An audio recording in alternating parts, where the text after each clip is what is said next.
ஒவ்வொரு நூலாக தான் நம்ம துணி கோக்க முடியும், ஒவ்வொரு படியாக தான் எடுத்து வைக்க முடியும், ஒவ்வொரு கையாக தான் சாப்பிட முடியும், ஒவ்வொரு படிக்கட்டாக தான் மலம் ஏற முடியும். Everything have a process. Spiritual talks போன வருடத்தில் இருந்த எத்தனை பேர் இருந்தாங்க? 50,000, 1,00,000. இந்த வருஷம் 2,00,000க்கு மேலே, அடுத்த வருஷம் 1,000,000.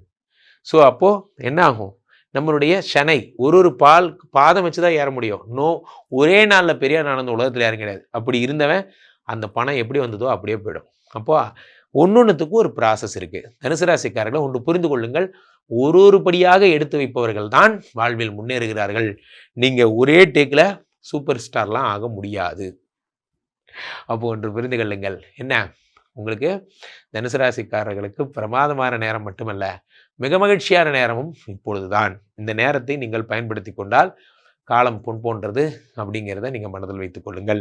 2ஆம் இடத்துல இத்தனை பேர் வரும்பொழுது வாக்கு மட்டும் கொஞ்சம் ஜாக்கிரதையாக பார்த்துக்கொள்ளுங்கள். பணம் நிறையா வர்றதுனால பணத்தை மட்டும் கொஞ்சம் ஜாக்கிரதையாக பார்த்துக்கொள்ளுங்கள் போன்ற விஷயங்கள்லாம். பணம் வர்றது முக்கியம் இல்லை, பணத்தை சேமிக்க தெரியணும். பணம் வருங்க, பணத்தை என்ன பண்ணணும்? சேமிக்க தெரியணும். எப்படி போடணும்? எஸ்ஐபி போடணும், ஆர்டி போடணும். உங்களுக்கு அது எப்படிலாம் சேவிங்ஸ் பண்ண முடியுமோ எஸ்ஐபி அது நிறைய வந்துருச்சு.